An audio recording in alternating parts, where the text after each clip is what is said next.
Good morning, everybody. Thank you so much for joining us for our webinar on fraud prevention in the COVID age. A few housekeeping things first. We have the Q&A at the bottom. If you hover over your bar at the bottom, you can use the Q&A throughout. We will not be answering these live today. However, Nancy and Chris will follow back up with those questions in the next 24 hours. So feel free to use that feature and we will get back with you as well. As we go through this, they're going to have a lot of information. So if you've got, a notebook or a pen with you, go ahead and grab that and we'll get started here in just a second. I just want to introduce you to Nancy and Chris. Nancy is a senior auditor on the ADS team in Savannah and has been a member of the firm since June 2015. Nancy provides audit engagements for clients in a variety of different business segments, including manufacturing, nonprofit, and investment services. Nancy also engages in many employee benefit plan and pension plan audits throughout the year. Nancy also performs consulting services involving fraud examination and forensic accounting work to her portfolio. She graduated from Gardner-Webb University in North Carolina with a Bachelor of Science in Accounting and International Business. She then went on to receive a Master's in Accounting from the University of Georgia. Nancy is a member of the Georgia Society of CPAs, American Institute of CPAs, Association of Certified Fraud Examiners, and is a certified public accountant. And Chris Wade. Chris is an audit manager in the ESG team in Savannah and has been a member of the firm since 2012. He provides audit engagements for clients in a variety of different business segments. Christopher also manages and leads the ESG team, which specializes in providing audits for the post-secondary education industry. Christopher has also been involved in consulting services involving fraud examination and forensic accounting work. Chris graduated from the University of Georgia with a bachelor's in finance. He then went on to receive a master's in accounting degree from Georgia College and State University. He is a member of the Georgia Society of CPAs, American Institute of CPAs, Association of Certified Fraud Examiners, and is a certified public accountant. So guys, I'm going to turn it over to y'all and enjoy. Thank you, Brittany. I just want to start off by just thanking everybody who's able to join us today. Our goal today is to just help educate everyone about fraud, potential fraud schemes, what that encompasses, and maybe ways to identify fraud. And just hopefully you'll leave here with some easy implementable things to help you and your organization maybe identify fraud and just increase your internal controls surrounding fraud prevention. And hopefully you'll be able to maybe assess your fraud risk a little bit easier after today's presentation. So thank you all for joining us, and we'll go ahead and get started. So we're going to be talking about fraud, but specifically in the COVID age. So as everyone's aware, COVID-19, it really changed the way almost every company across the US has conducted businesses. With the lockdowns, many businesses had to go to a virtual or digital plan. And so many times this was done maybe ad hoc or in a very sudden manner. And so the right types of controls may not have been implemented to prevent fraud or with fraud in mind. So, in the short turnaround, many businesses faced this going virtual or adapting and forcing the models to work instead of implementing, like I said, the proper internal controls surrounding those new processes and procedures that are necessary for the new virtual world we live in. They simply went to survival mode to continue making revenues. However, they didn't, they were just trying to play catch up instead of taking the time to do the proper evaluation of the internal controls in relation to the prevention of fraud. So now that we have a lot of these practices are part of our new normal, and they're most likely going to be, at least some of these processes are going to be permanent business practices, it's important for us to take a time to slow down and to really look at the ways we can prevent fraud surrounding these areas. Internal controls, they really need to be front and center, especially in the age of the COVID-19 crisis and the way that that's increased the incentive and the opportunities for fraud. Even the perception of controls can be leveraged to prevent internal fraud. And so we're going to talk about all of these things I've kind of hit on coming up in our presentation. But first, we have a quick poll, I believe. And this is our first poll. And if you'll read it and answer it, it's just, do you feel like you have adequate internal controls? So take a second, answer this poll, and then we will continue moving forward.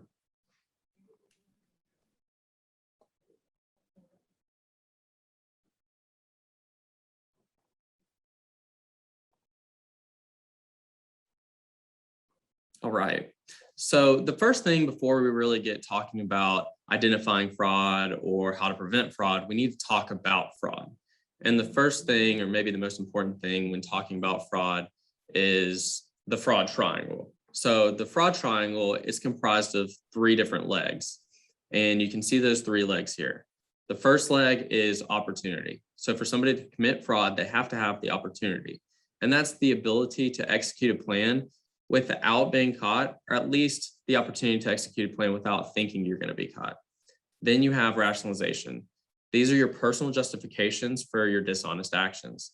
So most people don't think that they're, the bad guy or a villain, but they're doing an act that is undoubtedly viewed as illegal or, negative, but they have to rationalize that to themselves. And then you have incentives and motivations. And these are the financial or emotional forces that push you towards fraud. So it's the pressures you feel that drive somebody to commit fraud. And so we're going to go over these a little bit more in detail, starting with the first leg, opportunity. And opportunity is the leg that I personally feel may have been most greatly impacted or affected by COVID-19. And as I talked about, the forced digitization, it was in some cases accelerated, and therefore it led to the lack of internal controls surrounding these processes. So businesses, they weren't able to truly prepare and invest in the proper time and skills to make the digital process complete. The quick change to working from home, it's opened up more opportunities for fraud. So employers who are now working from home, or maybe they have a flex schedule who aim to defraud businesses, have time to do so, and they're out of sight. So coupled with the lack of controls or the lack of segregation of duties that may have been put in place, they have access to the company systems and they're without fear of being watched at the office. It could really present an increased opportunity for fraud. So we've got some examples here, and just kind of throw a couple examples at you about maybe ways that opportunity is increased due to the lack of controls. The first one is maybe you have a controller who's now working from home, and instead of meeting up to sign checks, you have given the controller check writing authority. And the controller also has access, obviously, to the books. So they could easily have the opportunity to commit fraud. Then we have another example that is invoices are approved via email. And so invoices, they could be easier to modify, especially if you're only receiving a digital copy to approve the invoices. And thirdly, we have signatures on scanned invoices. It could be easy to forge, especially if somebody has access to a signature for check writing purposes. Maybe they have that digital signature, and that could be another lack of control. So that kind of encompasses the opportunity leg of the triangle. Now, we move on to the second leg of the fraud triangle, which are incentives and motivations. This is also known as the pressures. So the incentives and motivations, they can be external or internal pressures. Maybe they're even both.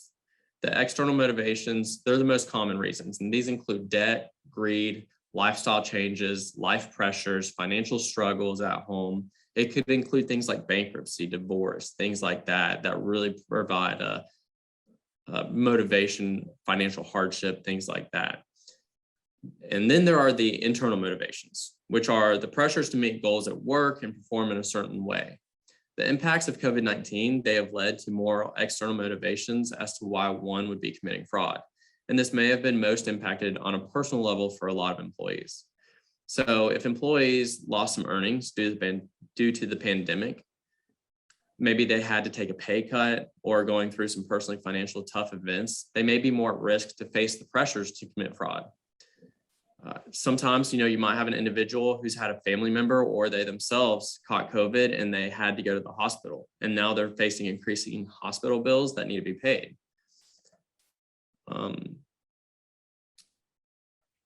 And in a lot of cases, there was a lack of internal controls. So, but individuals, they may have faced economic hardships and additional financial pressures due to the COVID-19 pandemic. And the motivations and incentives, they're just that. They're the things that motivate and provide incentives for employees to commit fraud. So I think we've kind of covered this one, and we'll move on to the rationalization leg of the fraud triangle. So rationalization is the third leg to the fraud triangle. And again, this is the personal justification for dishonest actions.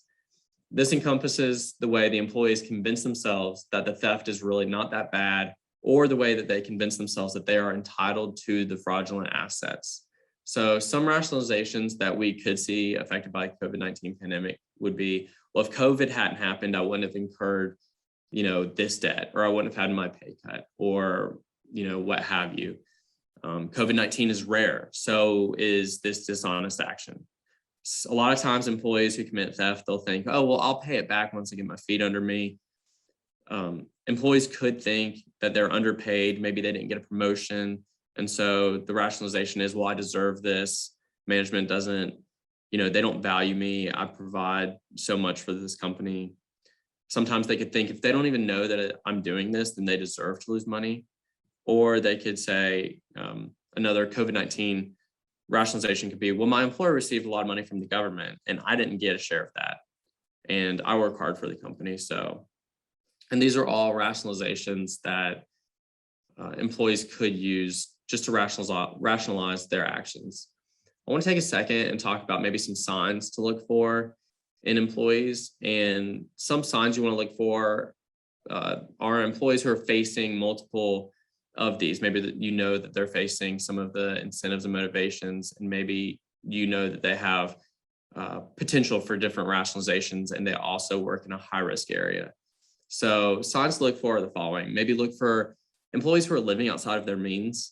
If you're in upper management, or what employees are earning, then you kind of have a feel for their lifestyle. And if they're taking new and extravagant trips or buying new and extravagant things, and that's outside of the usual for them, then you may want to take a look at it. That might be just a signal or an identifier that, obviously it doesn't mean there could be 100 explanations, but it could be a definite signal. You want to look for rationale, such as employees, like I said, who maybe think they should have gotten a promotion or a raise and they didn't. Maybe disgruntled employees who think they're more valuable than management does, or employees who might be going again through financial hardships that would put extra incentives and motivations on them. So one thing I want to stress is employees who do not take PTO days, that's a red flag. And you need to maybe think about implementing a mandatory, employees have to take a mandatory PTO week, because employees who don't take PTO days, it could be a sign that they're afraid that if somebody comes in and covers their aspect of their job, then maybe they'll uncover some kind of fraud that's been perpetrated. So no PTO days, again, is another big red flag that you may want to look for. So I believe we're going to move on to cover a couple of different specific fraud schemes. So we just chose a couple of top common fraud schemes to go over. And I'm going to touch on these real quick, just to give you an idea of some things that maybe employees could be doing to perpetrate fraud. So the first one is personal purchases. And this one's when an employee uses company funds to pay for personal purchases. They record the payments as legitimate business expenses in the accounting system. Before I came to TJS Deemer Dana in 2012, I worked at another accounting firm. And while I was there, we came across a controller who actually was putting their entire family's car insurance on the company's books. And we brought it to, the audit committee or the board of directors or whoever was in charge of oversight, and they dealt with it. But that is an example of maybe personal purchases. And, if somebody has access to a company card and the record keeping, that could be a big red flag. Next, we have payroll fraud. And this is where payments have been diverted, or potentially there's fictitious or ghost employees that have been created. And especially in large companies, this could be a big potential fraud scheme. And you got to look out for people who have access to the payroll systems. And these ghost employees, the bank accounts, obviously the employee perpetrating the scheme is going to have access to those bank accounts, and they're going to be reaping those funds. So then we have fake supplier. And this is where an employee, maybe they even go through the entire exercise of setting up an actual fake business. And they make a fake supplier or fake vendor, and they bill with fake invoices the company for goods or services that are obviously not provided. But then if they're in charge of the payments, they cut checks to pay for these fake goods and services. And their fake business is the one who gets paid. So then you have double check fraud. And this is where an employee writes a check to pay an invoice and then writes a second check to himself or herself and records the disbursement in the accounting system as payment to the same supplier. Sometimes it could just show up as a normal payment. Even if it is discovered, then you go to the vendor and you say, oh, we accidentally wrote a second check, and they'll claim ignorance, obviously, because they don't have it. And it could just be, oops, something happened, we're not really sure, but they could claim ignorance. So double check fraud is another one that you should be on the lookout for. So then we have check forgery. And this one's pretty simple. An employee forges a signature on a check made out to himself or herself or to someone else. And that's pretty similar to check tampering, where an employee alters the payee, the amount, or details on a check, or they create an unauthorized check. Moving on to expense reimbursement fraud, especially if you have a lot of employees who submit expense reports. This includes forging receipts, double claiming for expenses, or submitting false reimbursement claims. And, especially if employees, again, are submitting a lot of expense reports, then this one could be overlooked really easily if you don't have the right controls in place for a review of those expense reports. And then lastly, in the media a lot lately, we've seen a lot about this one. And these are really high profile frauds committed by outside perpetrators. And you have ransomware. And this is where there's a malware that requires the victim to pay a ransom to access their encrypted files.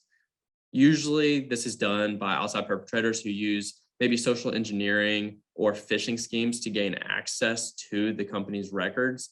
And they then encrypt the data and require payment to provide you with the key to gain access to your files.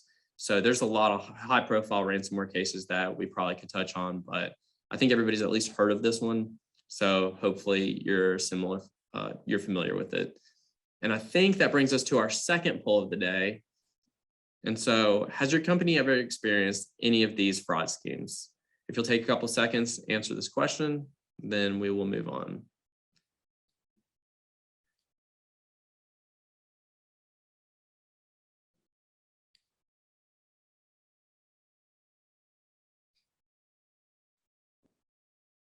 All right. So everyone loves a good statistic. So here's an interesting statistic we came across just to kind of drive home that the CARES Act really has kind of empowered or emboldened fraudsters. And so this information comes directly from the Department of Justice, and it shows that a minimum of $84 billion of the CARES Act funds went to fraudsters. And of that, the Department of Justice, they have released data that over 500 arrests or individuals have been prosecuted at this point or are in the process of adjudication. And that accounts for only about $500 million of the fraud.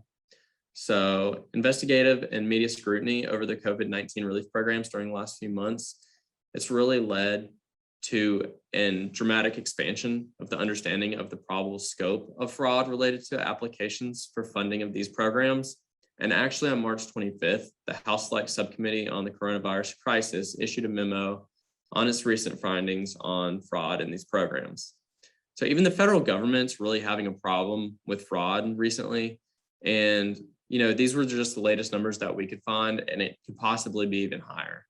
So one thing I really want to kind of drive home here, though, is that the government, when they released the CARES Act funds, they had to do an evaluation of what was their risk tolerance for the CARES Act funds.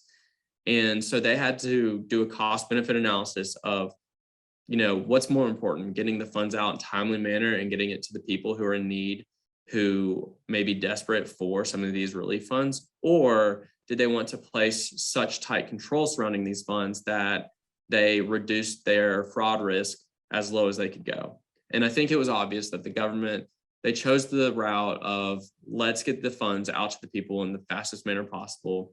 How do we do that? And our fraud risk tolerance will be fairly high. So I don't think this came as a surprise to a lot of the people in the government. However, it's kind of eye-popping that 84 billion of the CARES funds potentially went to fraudsters. So I thought that was a good slide to include, just so we could drop home the fact that indeed the CARES Act and coronavirus, the pandemic, have really opened up the doors for a lot of fraudsters. And, it's increased a lot of opportunities, a lot of the pressures, and a lot of the rationale for fraud. So now I'm going to turn it over to Nancy, who's going to talk a little bit about some of the keys to help prevent fraud. And she's going to take over now. All right, thanks, Chris. So now we'll begin diving into some keys to help prevent fraud and what you as an employer or an organizational leader in management can do to try to circumvent temptations of fraud within your organization.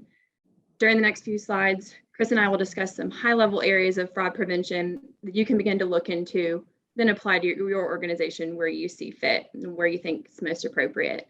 These fraud prevention keys really start with basic processes that truly need to be ingrained into your business in order to deter unwanted business practices and truly help deter fraud. We'll also talk about some tools that can be used that help to continuously evaluate your company's fraud prevention approach. Overall, we just want to share some practical applications and preventative tools that hopefully you can incorporate into your business to help reduce the ability for fraud to occur. All right. First, we already mentioned before,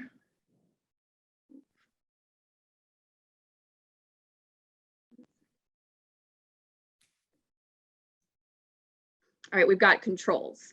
As I mentioned before, internal controls are vital to fraud prevention. Internal controls are ultimately built upon the aspects of the fraud triangle that Chris discussed earlier. Knowing and understanding factors that can lead to fraud is the foundation of preventing fraud occurrences. If you can determine what opportunities, motivations, incentives, and rationalizations are present within your company, then you can get a good start on building some internal control processes and procedures into your daily business operations. On the flip side, you may already have a baseline internal controls that are already in place. However, it's important to reevaluate how opportunities, pressures might have changed and where some weak areas might now be present. When events such as COVID-19 sneak up on us, it can bring vulnerabilities to the surface. So we just want to remind you that even if you have internal control processes in place, you may be comfortable with them, it's just always good and beneficial to stop and address those vulnerable areas and where controls need to be strengthened.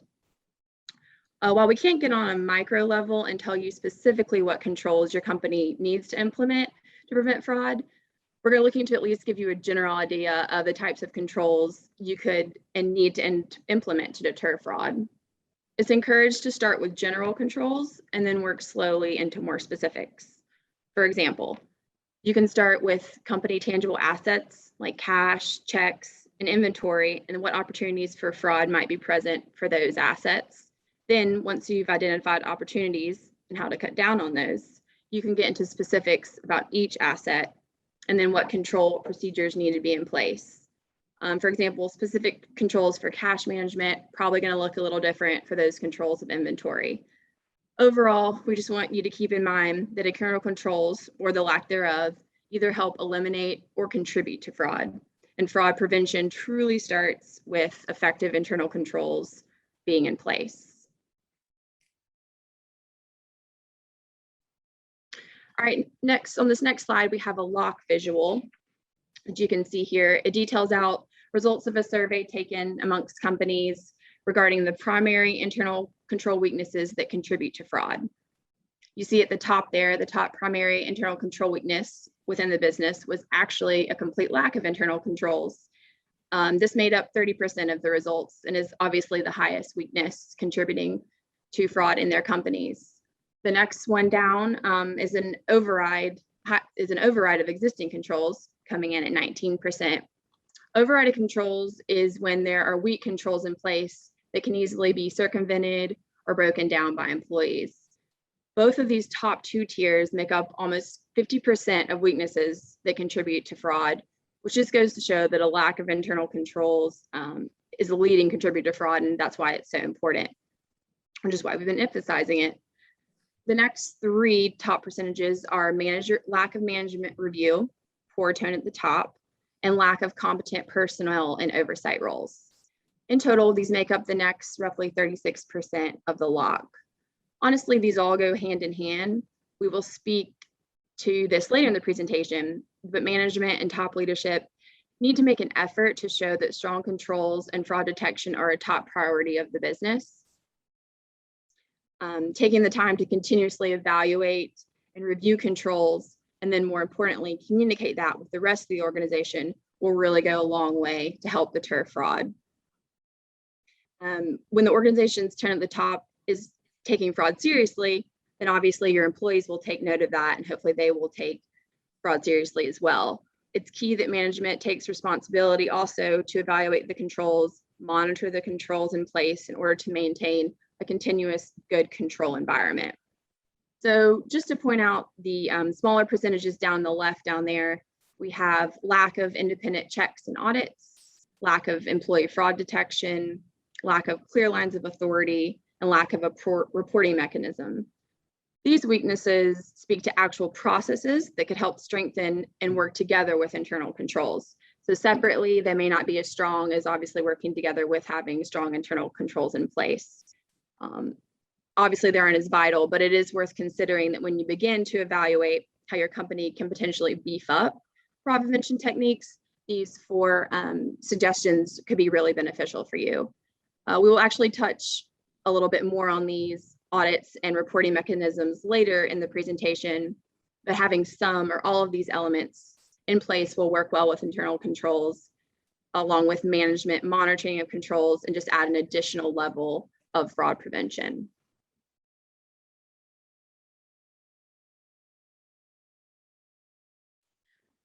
So another key to fraud prevention is segregation of duties, which I'm sure everyone hopefully is familiar with.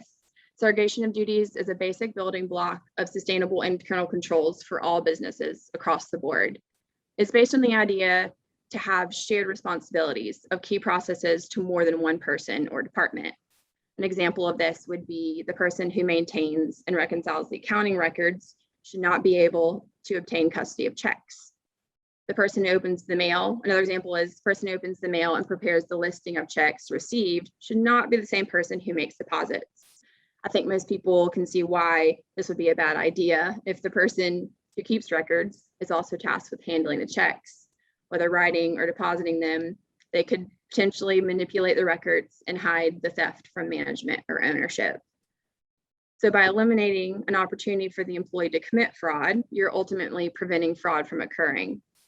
An added bonus of segregation of duties is that the shared responsibility can help to lighten the workload of employees while also maintaining a foundation of internal controls like we've discussed.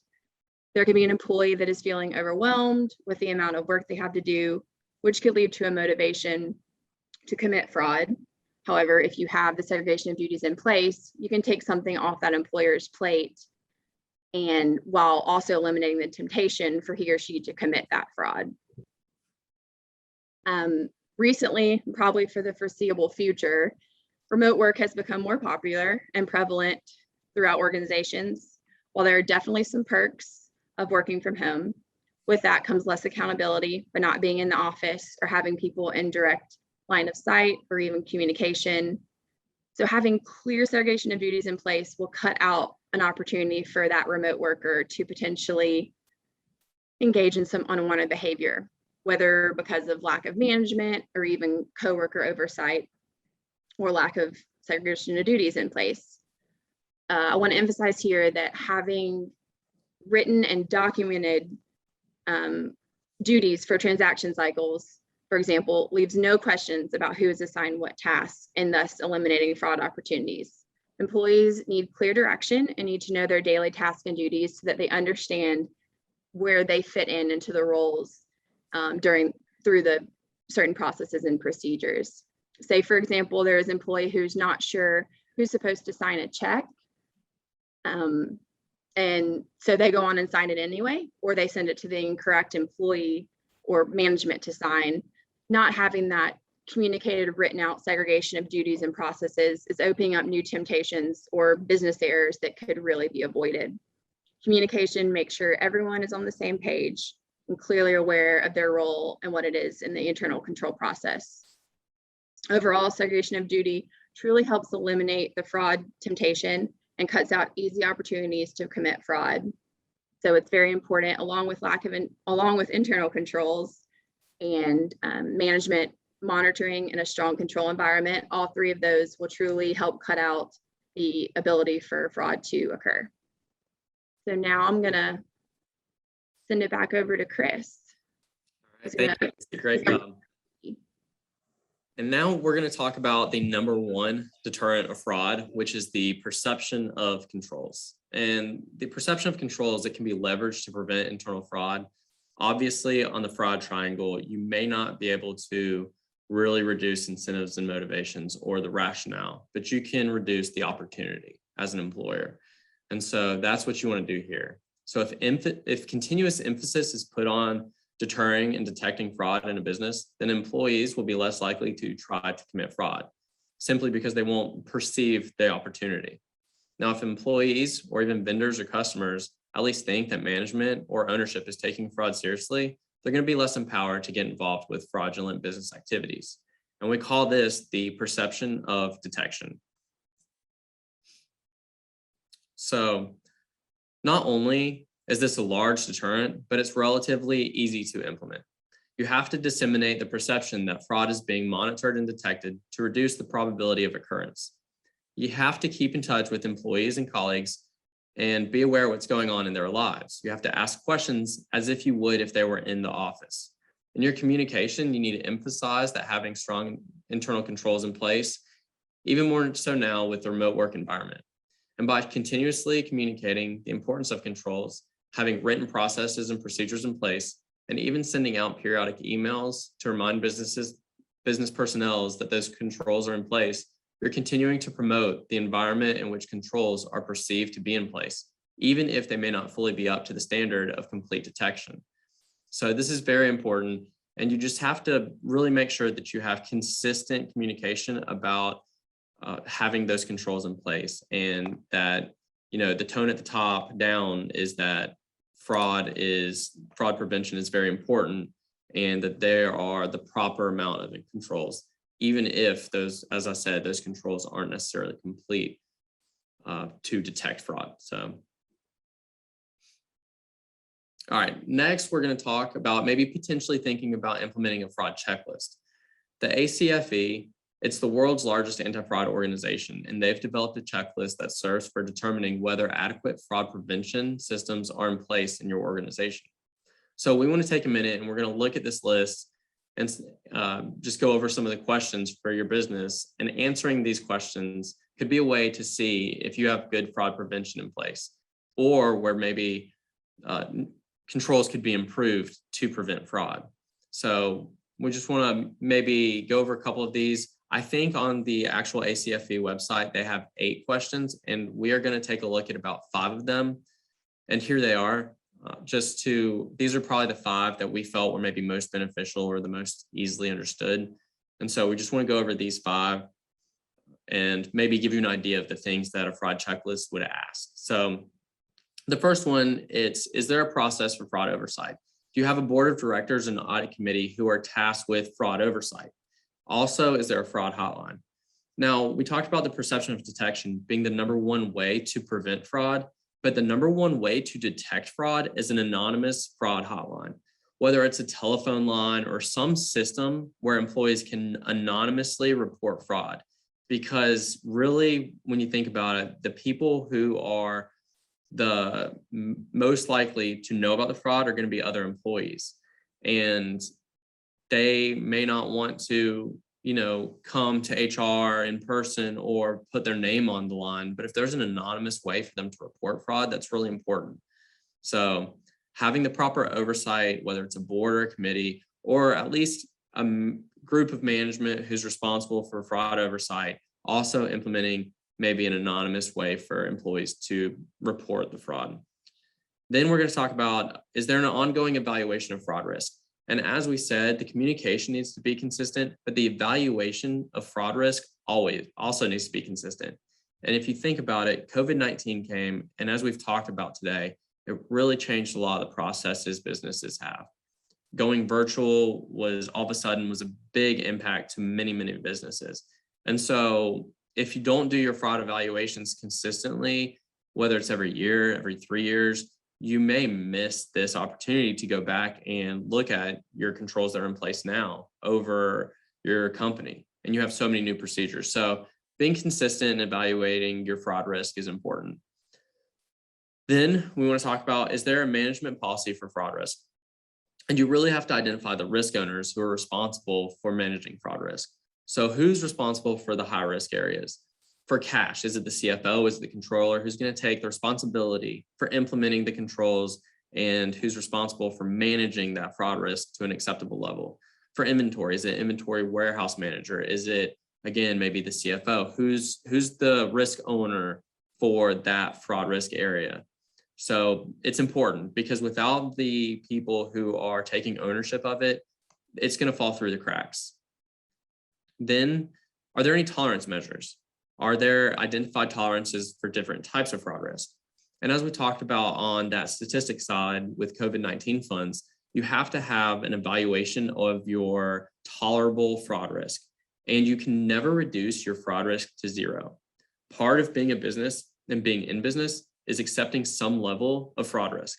So you have to identify what is your company's acceptable fraud risk and then go from there. Not every company is going to have the same fraud risk that's acceptable to them, and not every type of fraud risk. Cash may have a different acceptable level of fraud risk than inventory or other processes. And so this is important. And in COVID-19, a lot of these things went out the window because, like I said, you just had to make sure that you continued to generate revenue any way you could. So that was important, but now it's important to go back and make sure that these controls are in place to reduce your controls to, or your fraud risk to the acceptable level. Lastly, we have proactive fraud detection. So these are things that you can put in place that at least send that signal that you're taking fraud seriously and that you are implementing these things to maybe detect fraud. So we're going to talk about these in a second, but they could include things such as email monitoring, reviews, audits, or consultation engagements with the CFE. All right, so we want to take a second. So audits and reviews are a great way to send out the perception that you are taking seriously the fraud risk and that you are monitoring fraud. However, I do want to point out the objective of an audit or review is not to specifically look for fraud. That's not anywhere in the objectives of audits or reviews. However, a lot of employees don't know that. And so just having those things in place could be a potential deterrent. It could be increase your controls, and it could be that perception of a potential detection of fraud. So, you know, if fraud does come and we do come across it, obviously we'll report it to the proper oversight body of the company, but it's not actually an aspect of a fraud or review. But I want to touch on maybe just some of the quick differences between an audit and a review. And so audits have a high level of assurance. We're opining on financial statements that are in conformity, typically with GAAP. There's usually extensive detailed testing on balances and transactions. It's a little bit of a higher cost than a review. And there's a strong perception of controls. So review, you've got a limited assurance. You're going to have a CPA letter stating there's no known departures from GAAP. Testing is typically limited to inquiries and analytical procedures, although there could be maybe some small test of details. It's going to be a lower cost than an audit, and it's going to have also a strong perception of controls. So either of these things could be a good perception deterrent for detection of fraud. However, again, they do not specifically require the looking for fraud. However, if that's something that you're interested in, you feel like maybe your company needs a consultation engagement with a CFE, such as Nancy or myself, then what we would do is we would do a forensic engagement. And so as certified fraud examiners, that's what we would do. And these consulting engagements, we would sit down with you and we would talk to you about the specifics of maybe what you think is going on inside of your company. If you think that one of those fraud schemes is being perpetrated, or you think, this person or that person are in charge of it and you're just not sure, and you want us to come develop some tests to try to pinpoint specifically and see if there is fraud being perpetrated, we would do that. But that's a completely different engagement than an audit or review. And what we always do is we'll write up a report that details our understanding and our testing. And then always, as a part of these engagements, we will write up a recommendation of internal controls. So we'll recommend some internal controls that can be put in place that we think maybe there's some areas that are lacking. You have maybe an unacceptably high level of fraud risk in this area that we saw when doing our testing. We saw a lack of controls. And so that's something we would do. So sometimes these engagements, we could be hired to prepare for litigation related to insurance claims, insolvencies, divorces, embezzlement, fraud, skimming, or any other type of financial theft. And, we would love to talk to you if this is something that you think that would benefit you and your company. We'd love to sit down with you, talk to you about the specifics, and really just try to help you out as much as we can. So we also have a great IT team, and we have a subsidiary, Vertices. And even though COVID-19 has ensured that we all changed processes, and for many of us, we've moved to that virtual or semi-virtual workspace, you really have to keep up with your fraud prevention and controls, and especially when it comes to the IT area. So here we have, like I said, an amazing IT department that can do really amazing things. And we have a subsidiary, Vertices, that also can really do just about anything and everything related to IT. So, we're really here to help our clients look for any suspected fraud, provide controls to prevent fraud, and to give comfort that the businesses and their controls are effective. Because not every business is built the same, and we know that. And we'll work with you and make sure that we help you implement effective controls, whether it's through our consulting engagements, whether it's through some other type of communications. That's part of what we want to do. So Vertices, I want to touch on that real quick. They offer secure data housing for QuickBooks and other sensitive data, and they can keep your data secure and private. And it's never been more important or challenging than it is today. Like I said earlier, with those ransomware attacks, it's really important to secure your data and have a backup of it. So with so much talk on the national and international level about system hacks, data breaches, and other nefarious assaults, creating a secure environment and ensuring it adjusts to meet new and more invasive attempts and attacks, it's the most important investment that you can make.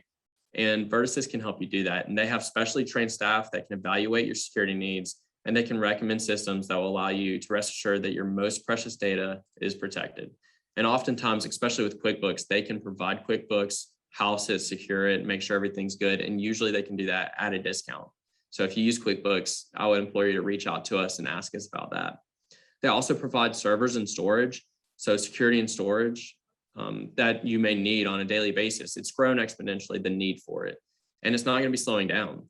So if you're a business that prefers to run on local servers and having the right equipment and backups, it's vital. And you need to have that consistently and efficiently.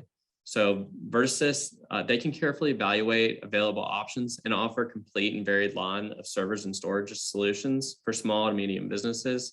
They can source, install, maintain servers from Dell, HP, anything you really need. And lastly, they provide managed services. And this isn't actually lastly, it's just the last point I'm going to touch on. But if IT is something that you and your business can really use, I implore you to reach out. But they provide managed services. So businesses today, they've learned that it often makes sense to outsource that areas that are not core competencies. And so you can outsource that to Vertices, and you can depend on them to manage your IT and be your managed IT service provider. So our IT team, as well as Vertices, also offers, they can come in and they can do an evaluation of your controls. They can do penetration testing if you have a website and you want to make sure that it's secure. They can do, if you want to do some trainings, they provide phishing schemes, and they can keep track of the statistics of implement some targeted testing for your employees to make sure that they are aware of what social manipulation emails and phishing schemes look like, to really help make your employees aware, to provide that extra level of controls, because all it takes is one employee to click on the wrong link and your information could be at risk. So if IT area is something you're concerned with, I implore you to reach out, and either our IT team or Vertices will help you shore that up. They can provide extra layer of controls and really shore up the prevention of fraud in your company. And here we have our last poll. And this is just, do you believe any of those services that we offer that I touched on would benefit your business in preventing fraud?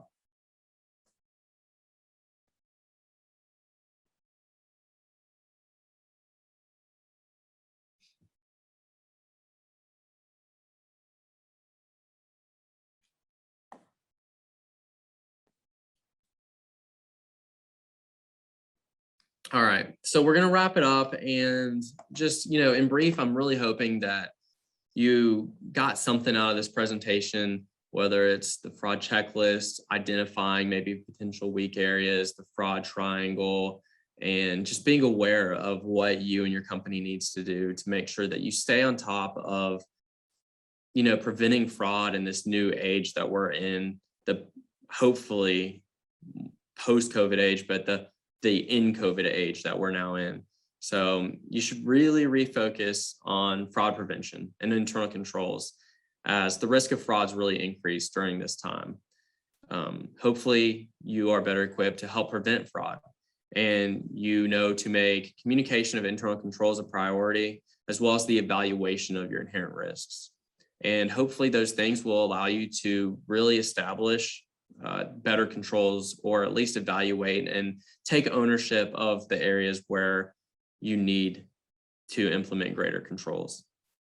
So obviously you need to review existing internal controls for weaknesses, risks, and utilize suggested ways to redesign them to address the current realities of the remote workforce. And again, those include the fraud checklist or potentially outsourcing engagements, and letting us help you to really implement some good measures to really beef up your controls and fraud detection or anti-fraud prevention systems. So I really want to thank everyone for joining us today. Again, if we have any questions, we'll try to answer those in 24 hours.